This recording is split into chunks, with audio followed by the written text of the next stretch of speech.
Okay, तर last क्लासमध्ये आपण काय डिस्कस केलं होतं? कोणता पार्ट?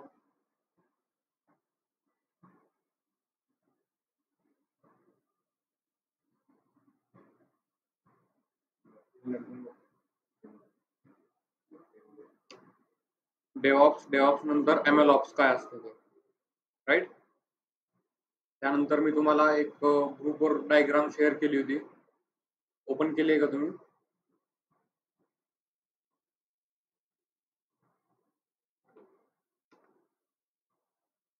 नाही का?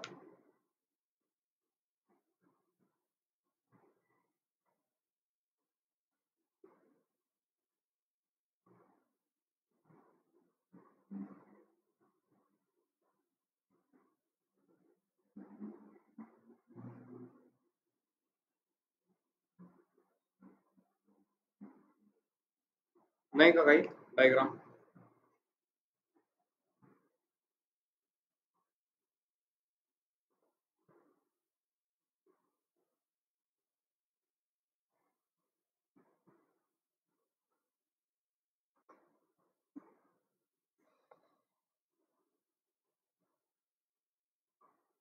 लाईफ सायकल आपण लिहून घेतली का नाही?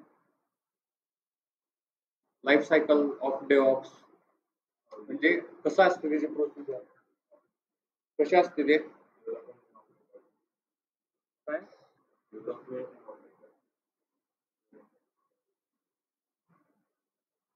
अच्छा, ती डेव्हऑप्सची आपण लिहिली होती, राईट? तिथे त्याला सोडून आपल्याला अजून एक डायग्राम आपल्याला इथे माहिती असली पाहिजे. ते आपण आता इथे ड्रॉ करूया.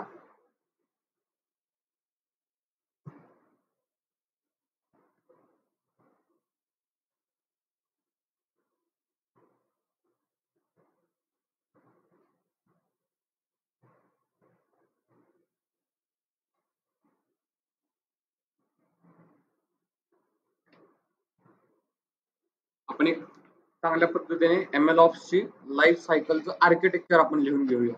ओके, म्हणजे स्टेप बाय स्टेप तुम्हाला लक्षात ठेवता येईल असा वाला. बरं, ते जाऊ द्या, हे करूया. पण तुम्ही काय केलं सुट्ट्यांमध्ये?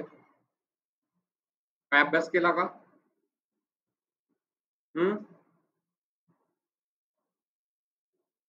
काय अभ्यास केला का? हो नाही, काहीतरी बोला. हा, किती दिवस झाला तुम्ही मागचं रिव्हिजनच करताय? बरं, काय केलं मागचं रिव्हिजन? तरी पण नाही झालं. हा, पण बघूया झालं. ते काय, ते जाऊ दे, ते नकोय. आता तुम्ही ते पकडताय जे राहिलेलं आहे. जे झालेलं पैकी काय केलं तुम्ही अभ्यास? काय केलं? बरं, राहिलेल्या मध्ये काय करताय तुम्ही?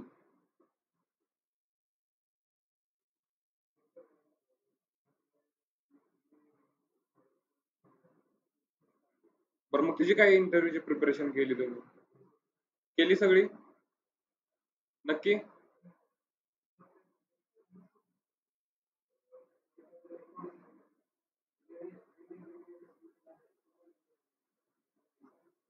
तुझं बघायला पुढे मागं झालं असेल माहिती बरोबर. तू पुढचे बघितले का? हा.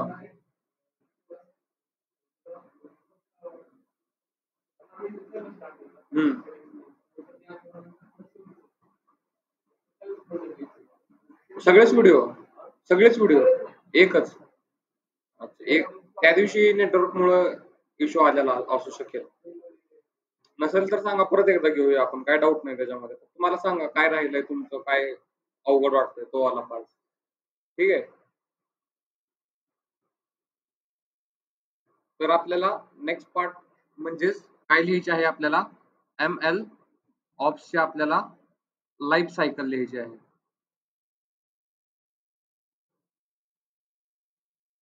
तर आपण स्टार्ट करूया लाईफ सायकल लिहिण्यासाठी.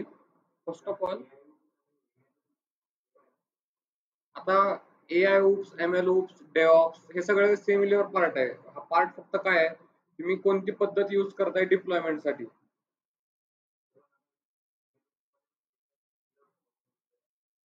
सेम तोच पार्ट असणार. आपला कशाचा कोड लिहिणार, टेस्ट करणार, QA ला पाठवणार. प्रोसिजर सगळ्यांकडे सेम, पण प्रत्येकाचं प्रोजेक्ट वेगळं असतं, त्याच्यामुळे त्याला नाव वेगळं असतं. मशीन लर्निंगचा प्रोजेक्ट असतो म्हणून त्याला ML ऑप्स म्हणतात. जो डेव्हलपमेंटचा पार्ट असतो, प्रोजेक्ट असतो, त्याला DevOps म्हणतात. जो AI बेस्ड काहीतरी त्यांचा असेल तर AI ऑप्स, LLM बेस्ड काय असेल तर LLM ऑप्स. म्हणजे ती टेक्नॉलॉजी आणि त्याचं ऑपरेशन असं त्याचं मिनिंग आहे सिम्पल. म्हणजे कोणतीही टेक्नॉलॉजी असू शकते. तर आपण इथे स्टेप बाय स्टेप आपण गोष्टी लिहूया. फर्स्ट स्टेप आपण लिहूया इथे, आणि ती स्टेप असणार आहे आपली डेटा प्रिपरेशनची. बरोबर.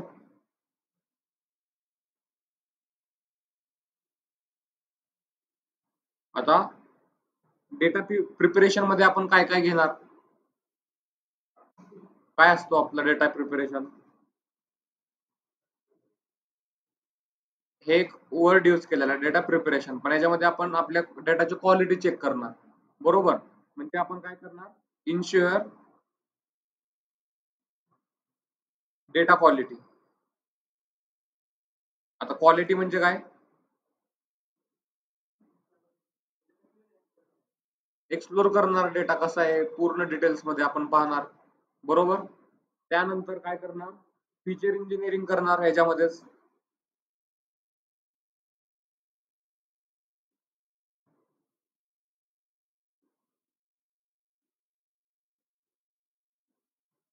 त्यानंतर काय करणार आपण याच्यामध्ये, डेटा वर्जनिंग करणार. म्हणजे काय,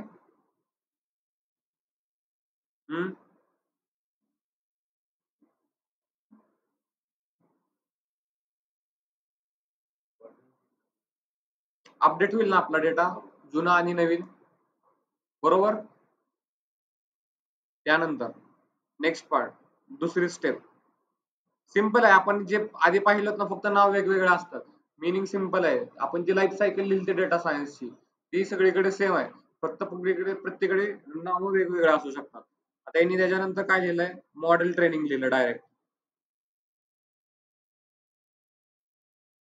पण ही कशाची लाईफ सायकल आहे, डेव्हऑप्सची. आपली अल्गोरिदम बनवायची वेगळी प्रोसिजर असते. बरोबर. आता हे कशाची आहे, ML ऑप्स. म्हणजे हे असे अज्युम करतात डायरेक्टली आपण आता मॉडेल ट्रेनिंग वरती आलेलो पार्ट, त्याच्या पुढचा पार्ट महत्वाचा आहे याच्यामध्ये. त्याच्यामुळे मॉडेल ट्रेनिंग मध्ये काय करणार आपण, फर्स्ट पार्ट एक्सपेरिमेंट ट्रॅकिंग.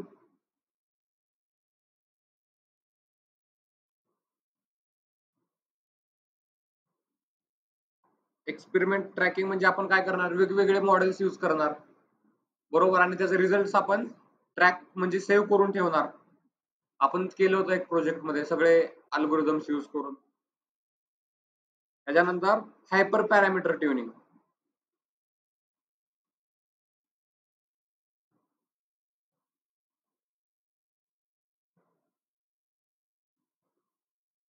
हे काय असतं हायपर पॅरामीटर ट्युनिंग, मी सांगितलं होतं तुम्हाला, आठवत आहे का नाही? डिफरन्स सांगा मला, पॅरामीटर्स अँड हायपर पॅरामीटर्स. सांगितलेलं आहे मी, मला माहिती आहे ना, मी सांगितलेलं. आणि मी सांगितलेलं असलं तर, आणि तुम्हाला ते नंतर हो म्हणल्यावर तुम्ही, पॅरामीटर्स म्हणजे काय, जे फंक्शनच्या आतमध्ये आपण पास करतो. बरोबर. एक पॅरामीटर, दोन पॅरामीटर्स, म्हणजे आपण या फंक्शनच्या आतमध्ये व्हॅल्यूज लिहिणार. बरोबर. ते कोणते झाले, पॅरामीटर. हायपर पॅरामीटर म्हणजे काय, आपण त्या मॉडेलमध्ये स्वतःची एक व्हॅल्यू पास करणार. बरोबर. जसं की आपल्याला कोणती व्हॅल्यू भेटत होती लॉजिस्टिक रिग्रेशन मध्ये, सिग्मॉइड फंक्शनची व्हॅल्यू भेटत होती, पण ती व्हॅल्यू आपण मॅन्युअल पण पास करू शकतो बाय युझिंग हायपर पॅरामीटर. म्हणजे माझ्या एका अल्गोरिदम मध्ये जर मला माझी स्वतःची व्हॅल्यू यूज करायची असेल, जी रिसर्च केलेली असेल, जी तुमच्या कोण असेल तुमच्या हेडनी तुम्हाला तो व्हॅल्यू देणार. बरोबर. ज्याची PhD झालेली आहे ऑलरेडी, तो तुम्हाला व्हॅल्यू देणार. तो वेगवेगळ्या व्हॅल्यूज वरती रिसर्च करणार, मग तो तुम्हाला एक व्हॅल्यू सिलेक्ट करायला लावणार. मग त्याला व्हॅल्यू काय म्हणतात, हायपर पॅरामीटर. स्वतः व्हॅल्यू देत असतो. बरोबर. आपण अजून हायपर पॅरामीटर कुठं पाहिलेला आहे, रिच लासो मध्ये हायपर पॅरामीटर आपण एक पास करतो तिथं, लॅमडा सारखा, आठवत आहे? तर तो असतो आपला हायपर पॅरामीटर. मग त्याच्यामुळे माझी मॉडेलची अॅक्युरेसी बदलू शकते. बरोबर, कारण फॉर्म्युलामध्ये चेंज होणार. मग ज्या व्हॅल्यूला माझी जास्त अॅक्युरेसी येते ते माझे हायपर पॅरामीटर व्हॅल्यू. सिंपल. त्याच्यानंतर cross validation.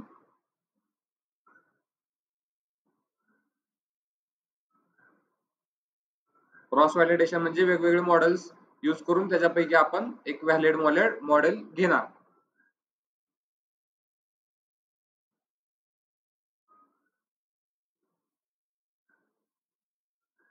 Next part, third step,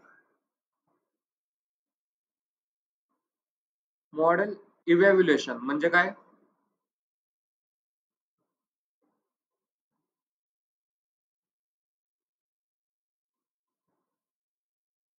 simple meaning काय आहे मॉडेल इव्हॅल्युएशन म्हणजे?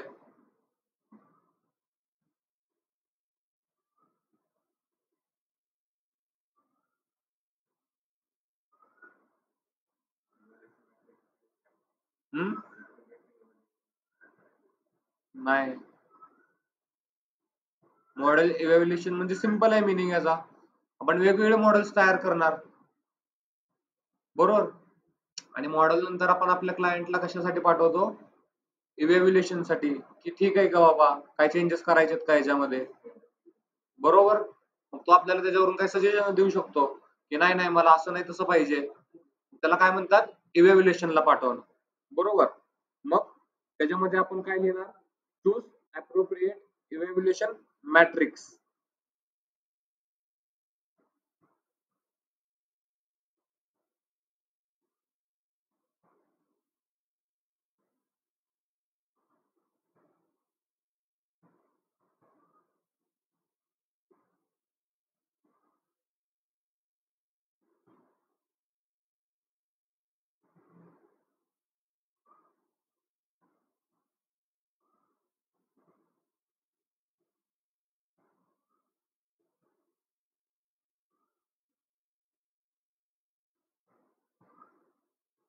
म्हणजे हे मॉडेल इव्हॅल्युएशन कसं करणार आपण? तर आपल्याकडे काय येतील? त्या मॅट्रायसेसचे वेगवेगळे व्हॅल्यूज येतील आपल्याकडे. बरोबर. मग त्याची व्हॅल्यू ते चेक करतील की कोणती वाली आपल्याला ठीक आहे. त्याच्यानंतर काय आपण यूज मल्टिपल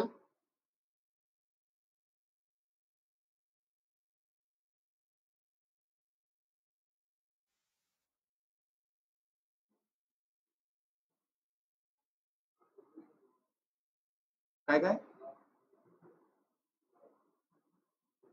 खालच्या फ्लोअरवरती office. Use multiple evaluation strategies.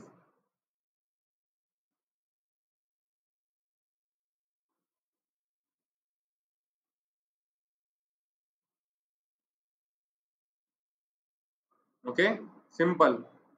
Simple meaning आहे मॉडेल इव्हॅल्युएशन. तुम्हाला लक्षात असलं पाहिजे इव्हॅल्युएशनला पाठवणं म्हणजे कशासाठी असलं पाहिजे. आता ऑलरेडी मी तुम्हाला हे तुमच्या डेटा अनालिसिसच्या प्रोजेक्ट पासून सांगत आलोय इव्हॅल्युएशनची प्रोसेस. तुमचा डेटा अनालिसिसचा डॅशबोर्ड सुद्धा तुम्ही इव्हॅल्युएशनसाठी पाठवणार. बरोबर. Fourth part, deployment.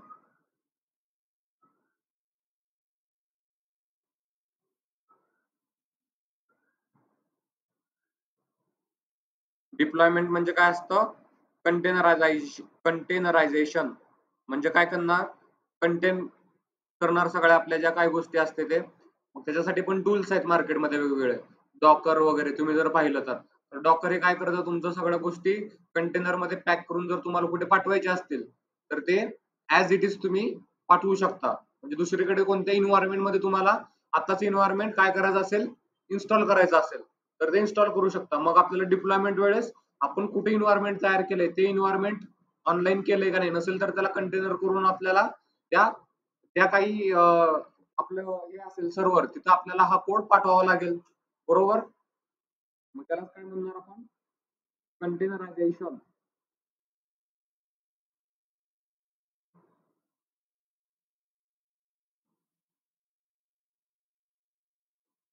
दुसरा पॉइंट, ऑटोमेटेड डिप्लॉयमेंट.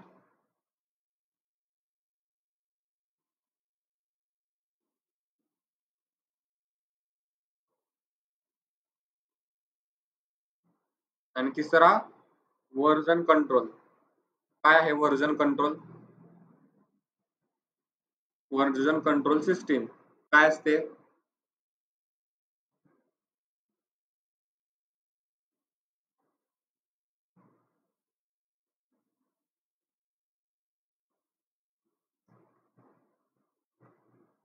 लास्ट क्लासमध्ये सांगितलेलं आहे तुम्हाला.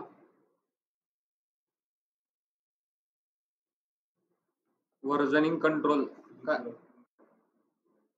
म्हणजे काय? आपला कोड आपल्याला अपलोड करायचा आहे, बरोबर?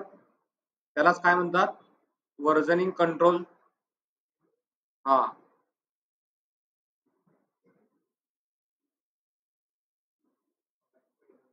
हो.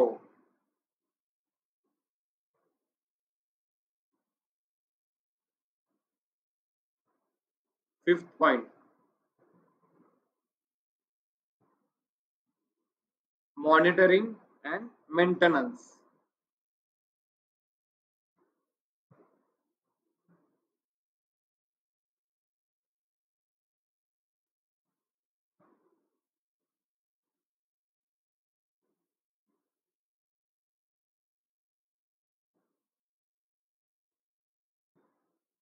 म्हणजे काय? याच्यामध्ये आपण काय करणार? Setup, monitoring, infrastructure.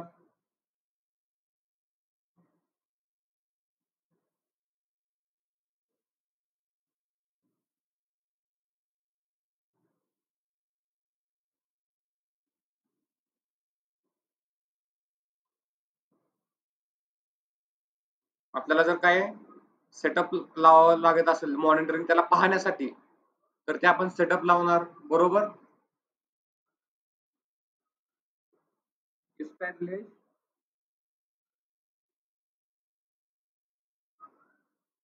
Establish alerting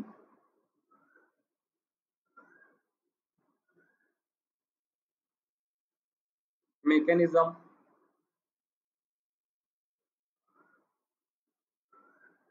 म्हणजे सिंपल काय, जर काय त्याच्यामध्ये एरर वगैरे काही आला तर त्याचं काय आपल्याला आलं पाहिजे? अलर्ट झालं पाहिजे आपण, बरोबर? सिंपल एकदम. Schedule retraining.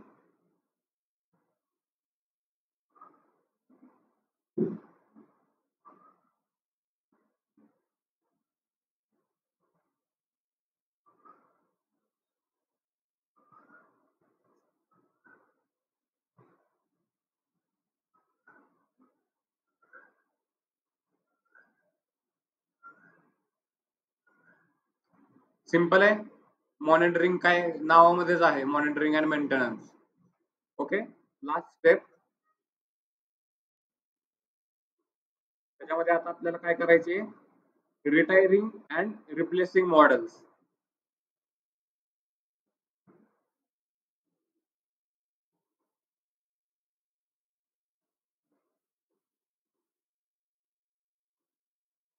म्हणजे काय? सिंपल काय तुम्हाला याच्यातून विचार लावू शकतो तुम्ही? Retiring and replacing models.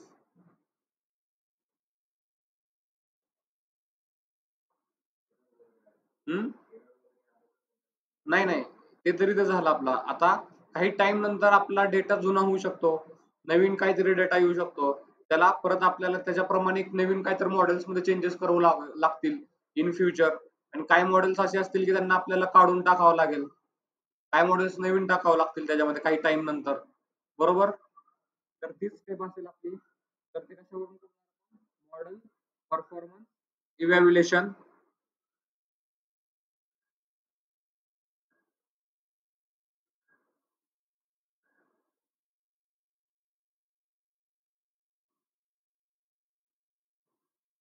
त्याच्यानंतर इन्क्रिमेंटल डिप्लॉयमेंट, म्हणजे नवीन पार्ट पण परत डिप्लॉय झाला पाहिजे जो वाढवलेला आहे आपण.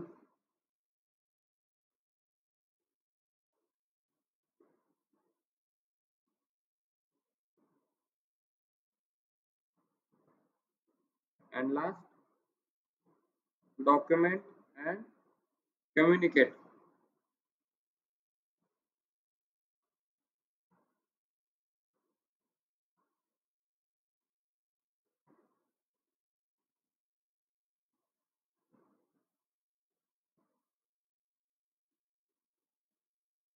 तर काय वाटतं तुम्हाला या 6 स्टेप्स वरून काय वाटतं?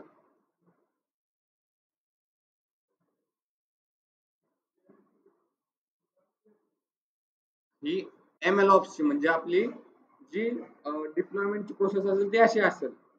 मॉडेल बिल्डिंगची प्रोसेस सिंपल असते आपली. डेटा इंजेक्शन करतो, EDA करतो, फीचर इंजिनिअरिंग करतो, मॉडेल मॉडेल ट्रेनिंग मॉडेल तयार करतो. त्याच्यानंतर इव्हॅल्युएशनला पाठवतो. त्याच्यानंतर आपण डिप्लॉयमेंट लिहितो. आणि डिप्लॉयमेंट बेस्ड आहे. त्याच्यामुळे आता डिप्लॉयमेंट पुढे किती पार्ट ऍड झालेला आहे इथला पुढचा. हा एवढा. हा मॉनिटरिंग आणि हे रिटायरिंग. आता हे कसं केव्हा वापरणार तुम्ही? तुमचं मॉडेल काहीतरी एक मोठा प्रोजेक्ट वरती तुम्ही काम करताय. म्हणजे इन शॉर्ट असं म्हणेल की तुम्ही रिअल टाइम प्रोजेक्ट वरती काम करताय. बरोबर? तेव्हा तुमची लाईफ सायकल ही अशी असेल. ओके? ठीक आहे. तर अशा प्रकारे आपण आपला जो पार्ट आहे सुपरवाइज मशीन लर्निंगचा तो आपण संपवलेला आहे. ओके? तर मला परत एकदा तुम्हाला एकदा अलर्ट करायचंय की तुम्ही काय अभ्यास करत आहात मला काही कळत नाहीये. कारण जर तुम्ही काय अभ्यास करत असता तर काहीतरी विचार केला असता तुम्ही, पण तुम्ही विचारत पण नाही, काही करत नाही आणि अभ्यास पण करतो का मला याच्यावर खूप मोठा डाऊट आहे तुमच्यावर, माझ्या माहितीप्रमाणे.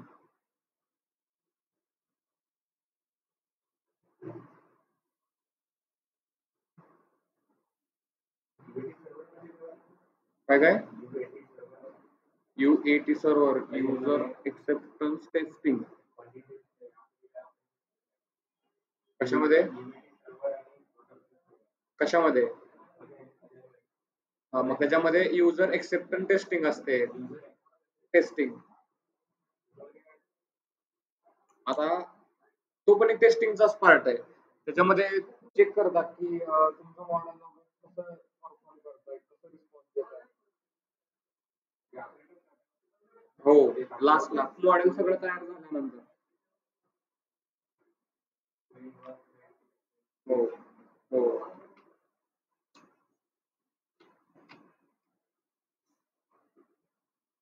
एक गोष्ट लक्षात ठेवा, मी परत एकदा तुम्हाला अलर्ट करतोय की तुम्ही कंटिन्युअस बेसिस वरती आता अभ्यास केला पाहिजे. बरोबर? तुम्हाला जर अभ्यास आता नाही केला तर तुम्हाला माहित आहे रिझल्ट तुम्हाला काही नाही भेटणार. पण तुम्ही अभ्यास नाही सोडला पाहिजे. आणि एक गोष्ट लक्षात ठेवा, मार्केटमध्ये मास्टर्स व्हायला थोडा टाइम लागतो, पण जेव्हा तुम्ही एकदा मास्टर्स होतो ना, तुम्हाला एक गोष्ट लक्षात ठेवा, मार्केटमध्ये तुम्हाला काय वाटतं की गर्दी जास्त झाली आहे, पण कोणत्या लोकांची गर्दी जास्त झाली वाटते? काय वाटतं तुम्हाला? कोणत्या लोकांची गर्दी जास्त झाली? कोणत्या स्टेजला गर्दी आहे फक्त? नाही, फक्त सुरुवातीला गर्दी आहे, आत घुसण्यापर्यंत. पण जसं जसं तुम्ही लेवलवर वाढवता ना, 2 वर्ष, 3 वर्ष, 4 वर्ष, तिथे गर्दी खूप कमी आहे. कारण का? ते ऑलरेडी मास्टर्स केलेले लोक आहेत तिथं, जे काय आहेत ते. बरोबर? त्याच्यामुळे एक गोष्ट लक्षात ठेवायची की जर आपल्याला मार्केटमध्ये सर्वाइव्ह किंवा जर आपल्याला खरंच काहीतरी मोठं करायचं या फील्डमध्ये, तर स्टडी कधीच नाही थांबली पाहिजे. तुम्हाला वाटेल की किती स्टडी काय? नाही. आताची मार्केटची रिक्वायरमेंट आहे, पण तुम्हाला पे पण तेवढंच करणार आहे ना ती. पण मला एक चुकीची गोष्ट दिसते की तुम्ही अभ्यास करत नाहीयेत. जेवढा अभ्यास तुम्ही करायला पाहिजे, 6 महिने तर जाऊ द्या, आता 6 महिने तुमच्या संपलेत. आता 1-2 महिने किती आता राहिलेत तेवढं तरी तुम्ही अभ्यास करायला पाहिजे. कारण तुम्हाला जर इंटरव्ह्यूचे क्वेश्चन विचारले तर तुम्ही रिस्पॉन्ड नाही देत मॉडेल्स वरती विचारल्यावरती. माहिती सुरुवातीला टाइम लागायला पाहिजे, पण तुम्ही तेवढ्या टाइम मध्ये अभ्यास संपवायला पाहिजे होता, जे की तुमचा संपलेला नाहीये. मग चालेल का असं केल्यावर? आता तुमच्यासाठी मी मार्केटचे वगैरे प्रोजेक्ट्स आणलेले आहेत तुम्हाला, रिअल टाइम प्रोजेक्ट्स दाखवण्यासाठी कसं चालतं मार्केटमध्ये प्रोजेक्ट.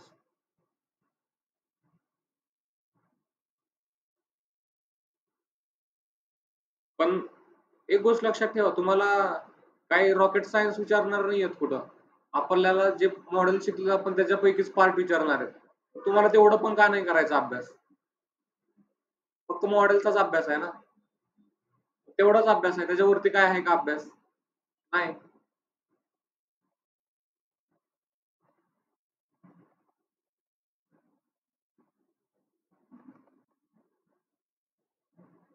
एका रिअल कंपनीमध्ये प्रोजेक्ट कसा चालतो बघा, त्याची स्क्रिप्ट आहे, रिअल टाइम स्क्रिप्ट. त्यांनी काय लिहिलंय?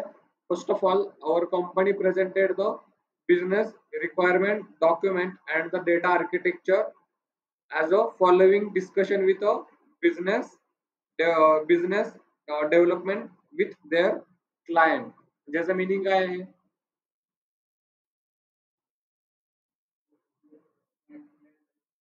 हा, बिझनेस रिक्वायर्ड डॉक्युमेंट, त्याला BRD म्हणतात, बरोबर. मग हे कोण सबमिट करेल? BRD, business required document.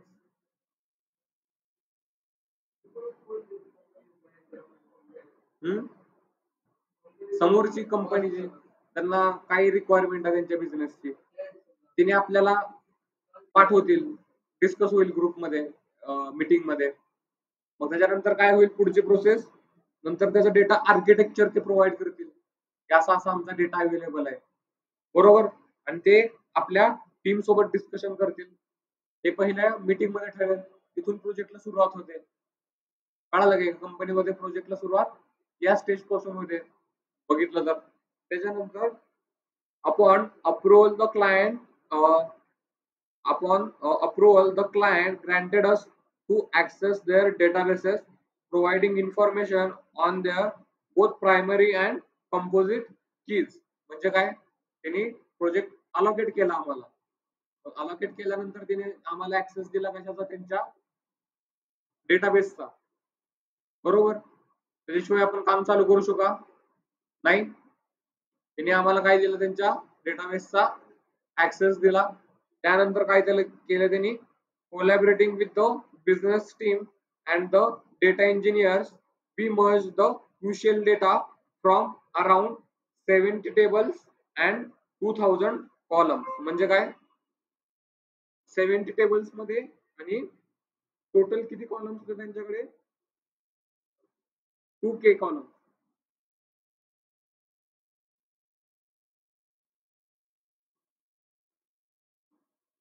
Okay, म्हणजे काय? 70 टेबल्स. आता टेबल्स काय असतात एसक्यूएल मध्ये? टेबल काय असतं? हा, रो अँड कॉलम्स. आणि टेबल्स कशाच्या आतमध्ये असतात? डेटाबेसच्या आतमध्ये टेबल्स असतात, वेगवेगळे टेबल्स असू शकतात तिथं, बरोबर. तसं यांच्याकडे किती टेबल्स होते? 70 वेगवेगळे टेबल्स होते, बरोबर, त्यांच्या सर्व्हरवरती. मग त्याला त्यांनी काय केलं? मर्ज केलं. कशाप्रमाणे? त्यांच्या ज्या काही त्यांना सेपरेट करायचं होतं त्याच्याप्रमाणे. असे त्यांचे किती टेबल्स सेपरेट झाले? 70 वरून त्यांनी 200चा टेबलचा डेटा केला. म्हणजे एकदम त्याला कट कट कट कट. आता त्याच्यामध्ये काय होतं? त्याच्यामध्ये होते त्यांचे ट्रान्झॅक्शनचे डिटेल्स. मग आता त्यांनी लोनला अप्लाय केलेला आहे, किती वेळा अप्लाय केलेला आहे? ते डेटा एकाच टेबल मध्ये होता ना त्यांचा, त्या डेटाला आपण किती वेळा अप्लाय केला असं कट कट कट करणार. म्हणजे जेवढा डेटाला आपण फाईल मध्ये कट करू ना, तेवढं आपल्याला आउटपुट चांगलं मिळतं, बरोबर. हे मार्केटमध्ये असं काम चालतं याच्याप्रमाणे. एक गोष्ट लक्षात ठेवा, जेवढा तुमचा डेटा डिटेल्स मध्ये असेल का, तेवढं आपलं मॉडेल चांगलं वर्क करतं, बरोबर. त्यानंतर after discussion with the business team the database was fine to 200 tables and including customer demographics, बेरवा, trade line data and the traditional details. म्हणजे जे काही त्या कस्टमरची पूर्ण डिटेल्स होती, एकदम डिटेल्स मध्ये कुठे राहत होतं, काय करत, आपण एक एक्झाम्पल पाहिलेलं आहे, बरोबर. ते तर एक बेसिक एक्झाम्पल होतं, पण असा एक मोठ्या अमाऊंटचा डेटा होता जो एकदम स्प्लिट स्प्लिट स्प्लिट करत त्यांनी 200 टेबल्स मध्ये कन्वर्ट केला होता, बरोबर. त्यानंतर moving on we focus on the feature engineering aspect of the object. म्हणजे काय केलं त्यांनी? फीचर इंजिनिअरिंग मध्ये काय केलं जातं? किती टेबल्स, किती डेटा घ्यायचा त्याच्यापैकी, किती कॉलम्स घ्यायचे, किती रोज घ्यायचे, बरोबर. हा पार्ट त्यांनी तिथं डिसाइड केलेला असेल त्याच्यामध्ये, बरोबर. त्यानंतर when we Selected server models such as random forest, AdaBoost, XGBoost, classifier and trained the models. म्हणजे त्यांनी काय केले, या मॉडेल्सवर त्यांनी त्यांचा डेटा ट्रेन केला. वेगवेगळ्या मॉडेल्सवरती डेटा त्यांनी त्यांचा ट्रेन केला. To address overfitting hyper parameter tuning was perform. म्हणजे काय केलं त्यांनी, ओव्हरफिटिंगचा इश्यू येत होता, म्हणजे ऍक्युरेसी जास्त येत होती. मग त्यांनी काय यूज केलं, हायपर पॅरामीटर. हायपर पॅरामीटर मध्ये आपण स्वतः व्हॅल्यू पास करतो, बरोबर. तर या अशा कंपनीमध्ये काम चालतं. And then after resolving overfitting issue, we presented the client with the multiple algorithm options with the XGBoost being their final choice. म्हणजे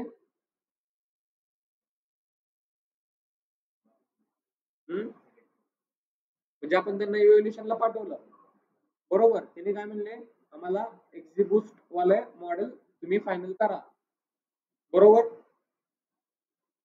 Then the model was tested using Fast API.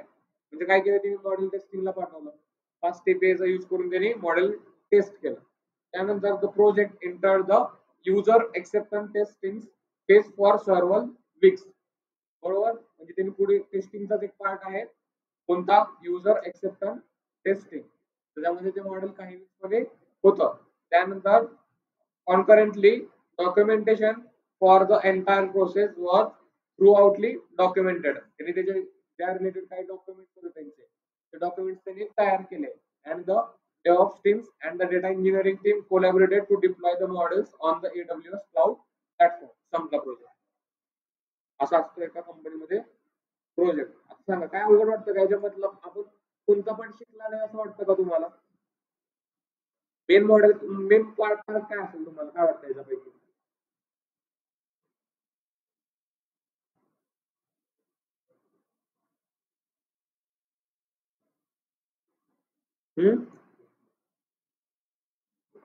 हा म्हणजे मॉडेल्स कोणते use केले ते important आहेत, बरोबर. आणि main दुसरा पार्ट असेल ते पुढे डिप्लॉयमेंट टीमचा, पण तो सिनियर पर्सन कडे असतो पार्ट. ऍज अ तुम्ही बिगिनर लेवल त्याच्याकडे नाही झाला, ठीक आहे. तर झाला, असा असतो एका कंपनीमध्ये प्रोजेक्ट. काय वाटतं का तुम्हाला याच्यात हार्ड काय आहे? याच्यामध्ये तेच सगळे प्रोसेस यूज केलेले जे आता आपण डे 1 पासून आतापर्यंत शिकलेलो आहे, बरोबर. पायथन इज यूज केलेले सगळीकडे कोड लिहिण्यासाठी, नंपाय पांडास मध्ये आपण कोड लिहिलेलं. तिथं सोडून काय वेगळं केलेलं आहे का आपण? म्हणजे मग काय करायला पाहिजे तुम्ही, हा, प्रिपरेशन करायला पाहिजे. आणि प्रिपरेशन आपण जे शिकलो त्याची प्रिपरेशन करायची आहे. हे सोडून जर